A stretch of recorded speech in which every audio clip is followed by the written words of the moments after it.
কত আমি কি বলো? তুমি বিদেশে আরেকটা শোরুম দিচ্ছ, আমাকে আগে কও নাই কেন? আমি তো ভাবছিলাম তোমার দোকান আরেকজন নিয়ে নিছে, এখন তুমি কেমনি কি করবা? এমনিতেই তুমি সহজ সরল মানুষ, কে কাজ দিবে, কি ব্যবসা করবা? আমাকে তো অত টাকা পয়সা নেই যে তোমার ব্যবসার লেগে আমার বাপে দিব। এর লেগে আমি ভুল হচ্ছিলাম তোমার।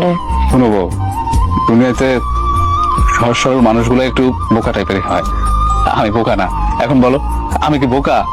আমার ওইখানে বড় একটা শোরুম আছে, ও দোকানও ছিল, ও আমার দোকান নিয়ে গেছে তো কি হয়েছে?